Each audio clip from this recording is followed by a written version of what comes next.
नमस्कार दोस्तों। विवाह एक पवित्र बंधन भाग 17। कबीर का ध्यान रिधिमा पर गया तो उसने देखा कि वह सिर्फ एक टॉवल में लिपटी हुई खड़ी है। पानी की बूंदें उसके बालों से लेकर उसके गोरे बदन पर गिरकर उसे और भी आकर्षित बना रही हैं। कबीर का हाथ तो पहले ही उसकी कमर पर रखा था। कबीर ने उसकी कमर को पकड़कर अपनी ओर खींचा तो रिधिमा ने बैलेंस बनाने के लिए अपने हाथ उसके सीने पर रख दिए। कबीर ने उसे खुद के और करीब कर लिया। कबीर की इस हरकत से तो उसकी सांसें ऊपर नीचे होने लगी थी। अब रिधिमा को कबीर की गरम गरम सांसें अपनी गर्दन पर पड़ती महसूस हो रही थी। कबीर ने उसे खुद अपनी मर्जी से, वो भी पूरे होश में, खुद के इतना करीब किया कि यही सोचकर रिधिमा की आंखें बंद हो गई। मुझे नहीं पता था रिधिमा कि तुम इस हद तक नीचे गिर जाओगी, कबीर ने उसके कान में धीरे से कहा और फिर झट से पीछे हो गया। कबीर की बात सुनकर रिधिमा ने झट से अपनी आंखें खोली और उसे बस ये यकीन से देखने लगी। वह उसे इसी तरह से देखते हुए बोली, कबीर तुम यह सब क्या कह रहे हो? मैं तुम्हें इग्नोर कर रहा हूँ, तुम्हारी परवाह नहीं कर रहा, तुम्हें खुद से दूर रखने की कोशिश कर रहा हूँ, तो अब तुम इन घटिया हरकतों पर उतर आई हो। कबीर रिधिमा पर इल्ज़ाम लगाते हुए बोला। रिधिमा, कबीर, मैं उसकी बात को बीच में ही रोककर कबीर बोला, रिधिमा तुम अच्छे से जानती हो कि ये मेरे घर आने का टाइम है, फिर भी तुम बाथरूम से सिर्फ यह टॉवल लपेटकर बाहर निकली और यहाँ ऐसे ही खड़ी हो। इसका मतलब तो समझ रही हो ना तुम मुझे सेड्यूस करना चाहती हो। तुम्हें क्या लगता है तुम क्या करना चाह रही थी? मुझे समझ नहीं आ रहा है। तुम्हें क्या लगा था कि मैं तुम्हें ऐसे देख लूँगा तो पागल हो जाऊँगा, मेरा खुद पर कोई कंट्रोल नहीं रहेगा और फिर मैं तुम्हारे साथ वो सब करूँगा जो तुम ना जाने कब से चाहती हो, और फिर उस सब का फ़ायदा उठाकर इस घर में रुक जाओगी, मेरी ज़िंदगी में रुक जाओगी। लेकिन ये तुम्हारी एक गलतफहमी है रिधिमा, क्योंकि मैं उन लड़कों में से नहीं हूँ जो लड़कियों की ऐसी घटिया हरकतों पर मर मिटे।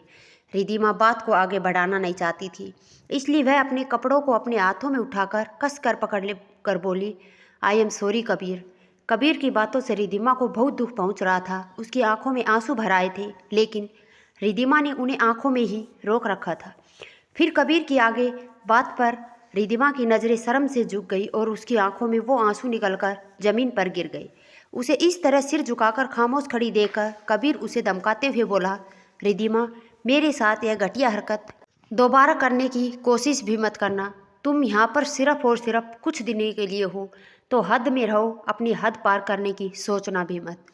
रिधिमा ने अब भी बदले में कबीर से कुछ भी नहीं कहा और अपने कपड़े उठाकर चुपचाप बाथरूम की तरफ जाने लगी।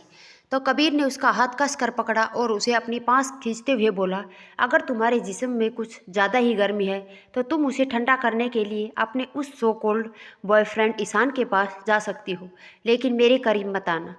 कबीर की बात सुनकर रिधिमा का सब्र जवाब दे गया और वह जोर से चिल्लाकर बोली, कबीर बस करो, शर्म नहीं आई तुम्हें इतनी घटिया बात बोलते हुए? क्या तुम मुझे इस तरह की लड़की? आगे के शब्द उसके हलक में ही अटक कर रह गए और उसने जोर से चिल्लाने पर कबीर को और ज़्यादा गुस्सा आ गया और वो उसके हाथ पर दबाव बनाते हुए बोला, जब तुम्हें इतनी घटिया हरकतें करते हुए शर्म नहीं आती तो मुझे शर्म क्यों आनी चाहिए?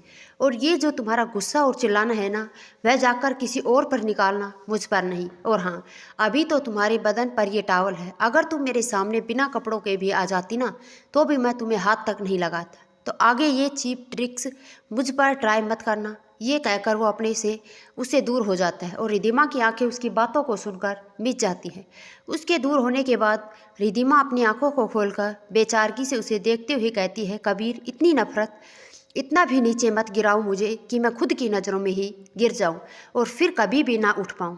रिधिमा अपनी आंसू भरी आंखों से उसे देखती रहती है और फिर उसे हल्का सा धक्का देकर वो रूम में भाग जाती है।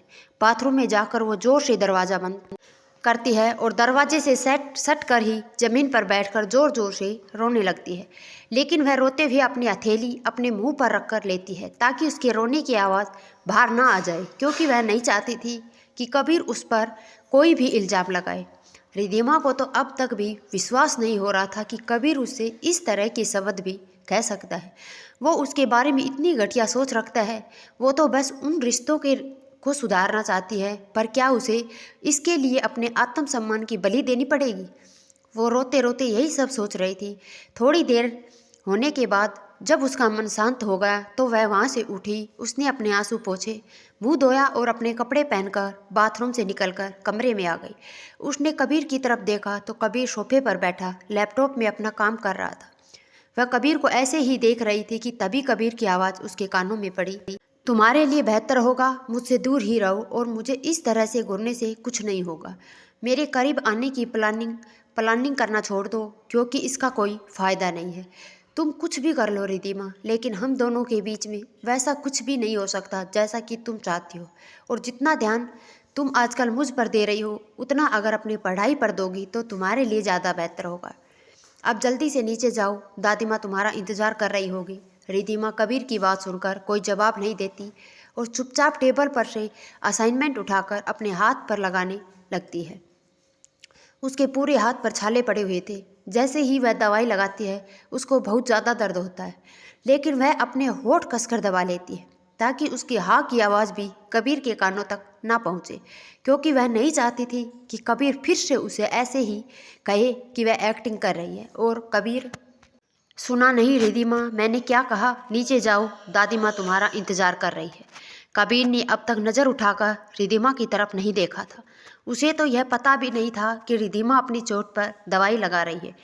इस बार भी रिद्धिमा उसे कोई जवाब नहीं देती तो वह नज़र उठाकर रिद्धिमा की तरफ देखता है। दर्द की वजह से रिद्धिमा का चेहरा पीला पड़ चुका था। आंसू उसकी आंखों से झलक आए। रिद्धिमा का दर्द से सना चेहरा देखकर कबीर के दिल में एक हुक सी उठती है। वो उसके पास जाता है, उसकी मदद करना चाहता था, लेकिन फिर वह खुद को रोक लेता है और जब वहाँ बैठना उसके लिए मुश्किल हो जाता है तो वह वहाँ से उठकर बाथरूम की तरफ चला जाता है।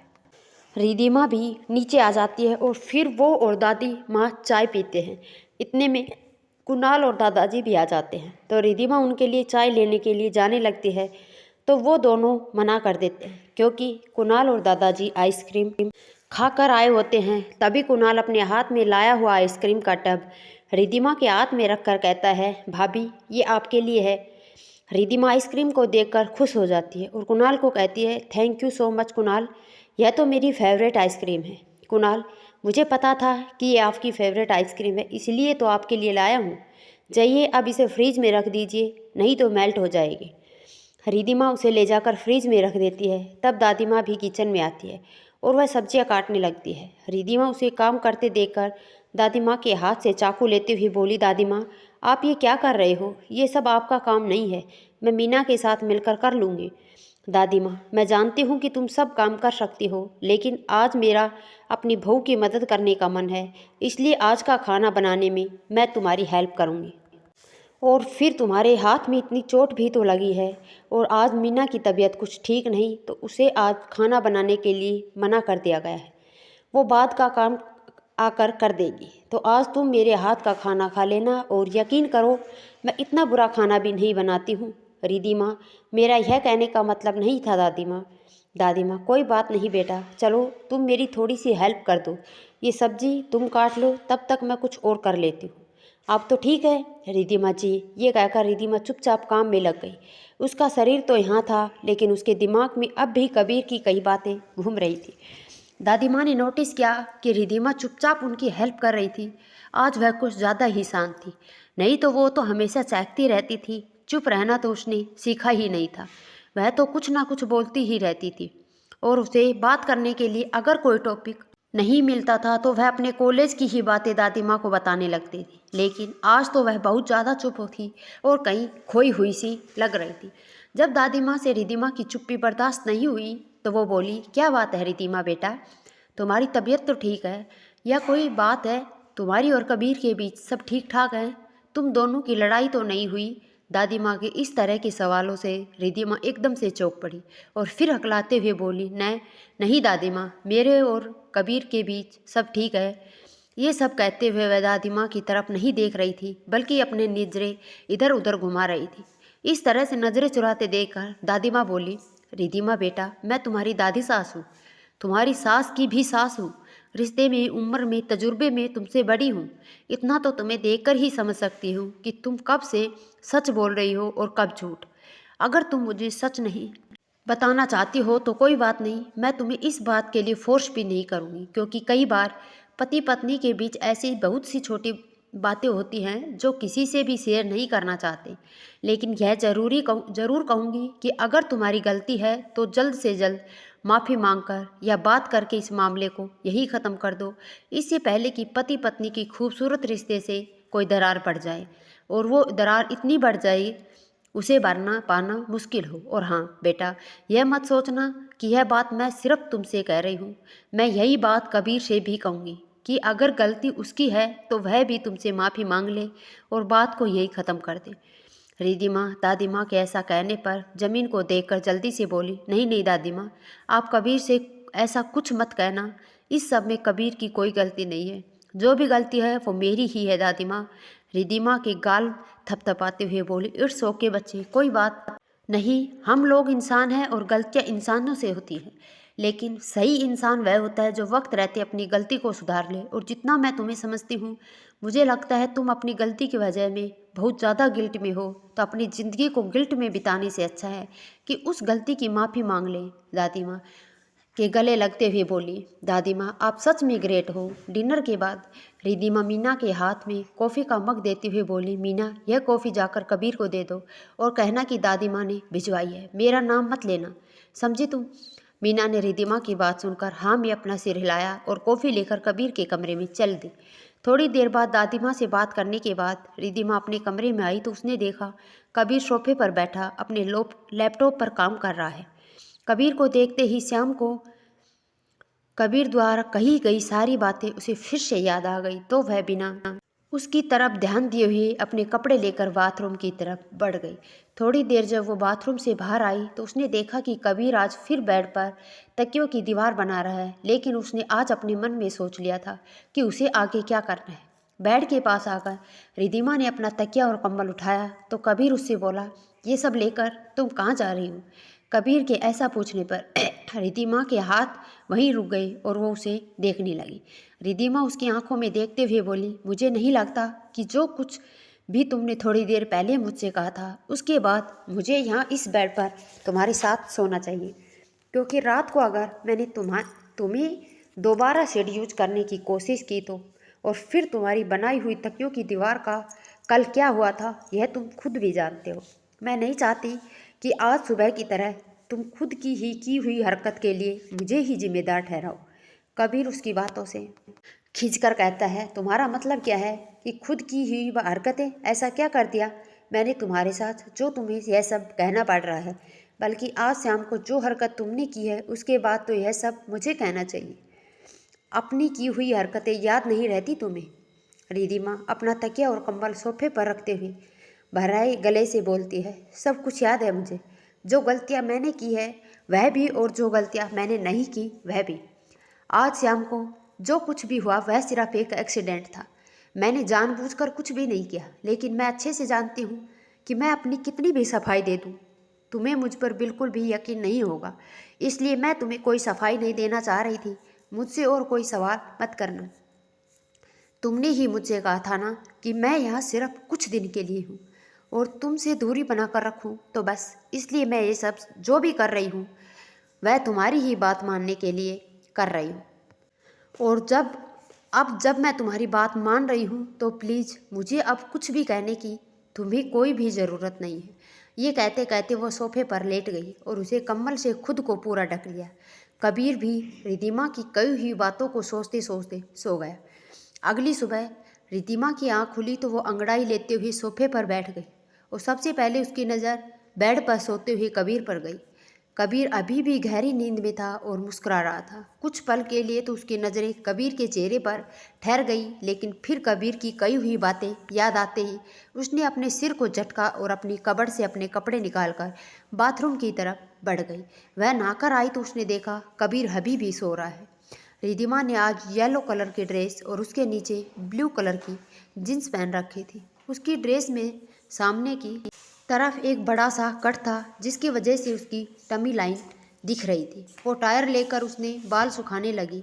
बाल सुखाने के बाद उसने अपने बाल बनाए, होठों पर पिंक कलर की लिपस्टिक और आंखों में काजल लगाया। गले में मंगलसूत्र और हाथों में चूड़ा तो उसमें पहले ही पहन रखा था। वह अपने कानों में इयररिंग्स पहनने लगी तो उसकी नज़र सिंदूर की डिब्बी पर गई। रिद्धिमा ने वह डिब्बी उठाई और जैसे ही अपनी मांग भरने लगी उसे कबीर की कही हुई कल की बातें याद आ गई। उसने वो सिंदूर की डिब्बी वापस रख दी, लेकिन फिर भी उसे अपनी माँ की कही हुई बात याद आई कि शादीशुदा औरतों को सिंदूर जरूर लगाना चाहिए। तो वो खुद से मन ही मन बोली, रिद्धिमा तू अच्छे से जानती है कबीर वह सब तुझसे इसलिए कहा क्योंकि वह तुझसे बहुत ज़्यादा नाराज़ है, और गुस्सा भी। वैसे भी इंसान गुस्से में कुछ भी कह देता है, और उसकी नाराज़गी दूर करने के लिए तो उसकी हर बात को बर्दाश्त करना ही पड़ेगा। वैसे भी जितना मैं कबीर को अब तक जानी हूँ, कबीर इतना बुरा नहीं है जो वह किसी को भी इतनी घटिया बात कहे।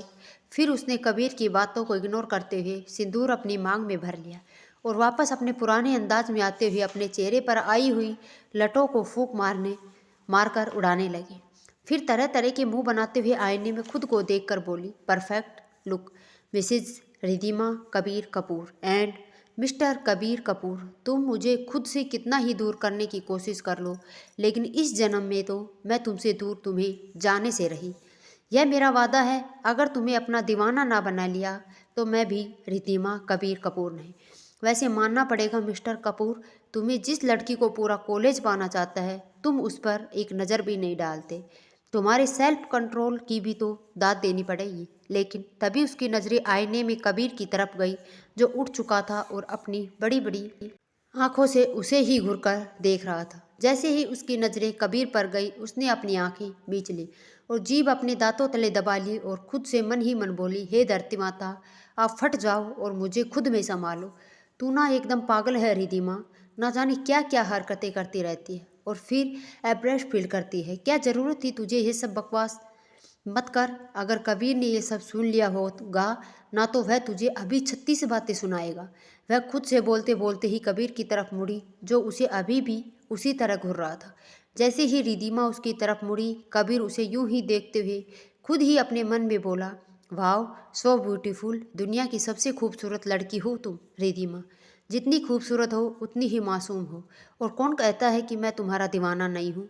तुम्हारी खूबसूरती, तुम्हारी मासूमियत, तुम्हारे इस पागलपन का दीवाना तो मैं कब से बन चुका हूँ, लेकिन मैं अपनी खुशी के लिए तुम्हारी लाइफ को डिस्ट्रॉय नहीं कर सकता। हम दोनों का साथ अगर हमारी किस्मत में लिखा होगा तो हम दोनों साथ एक साथ रहेंगे, लेकिन इस वक्त तुम्हें मुझसे ज़्यादा अपने करियर, अपनी स्टडी पर ध्यान देने की ज़रूरत है, क्योंकि मैं तुम्हें बहुत अच्छी तरह से जानता हूँ। अगर तुम्हें एक बार भी यह एहसास हो गया कि मेरे दिल में भी तुम्हारे लिए कुछ है तो तुम कभी भी वह सब नहीं पा सकोगी जिसके सपने तुमने बचपन में से देखे हैं। और फिर यह भी नहीं चाहता कि मेरे दुश्मन तुम्हें मेरी कमज़ोरी समझकर तुम्हारा एक बार फिर से फ़ायदा उठाएं। ये सोचकर उसने अपनी नज़रें उसके चेहरे से हटा ली। रिद्धिमा की ड्रेसिंग सेंस और आउटफिट कैरी उसने करने का उसका स्टाइल और जिस तरह से वो खुद को मेंटेन करती थी वो सब कुछ एकदम परफेक्ट था। सच तो यही था कि मिसेज कबीर कपूर के रूप में परफेक्ट थी, लेकिन फिर कबीर की नज़रें उसके ड्रेस के कट पर अटक गई। उसमें से उसका पेट साफ साफ नजर आ रहा था। कबीर की नज़रें रिद्धिमा को खुद पर महसूस हो रही थी, लेकिन वो जानती थी कि कबीर इसका भी जिम्मेदार उसी को ठहराएगा। इसलिए वह उसकी नज़रों को इग्नोर करके उस रूम से जल्दी से बाहर निकल गई। कबीर भी उसके बाहर जाते ही खुद से बोला, ना जाने मुझे इसे देखते ही क्या हो जाता है। जितना इससे दूर जाने की कोशिश करता हूँ खुद को उसके उतना ही करीब पाता हूँ। इग्नोर कबीर इग्नोर, अगर तू ऐसा ही करता रहा तो कभी भी रिद्धिमा को खुद से अलग नहीं कर पाएगा। यह कहकर वह जल्दी से उठा और बाथरूम की तरफ बढ़ गया। तो दोस्तों ये पार्ट आज हम यहीं ख़त्म करते हैं। वीडियो पसंद आए तो लाइक शेयर कर देना, चैनल पर नए हो तो चैनल को सब्सक्राइब कर लेना, कमेंट बॉक्स में अपनी राय लिखते रहें। धन्यवाद दोस्तों।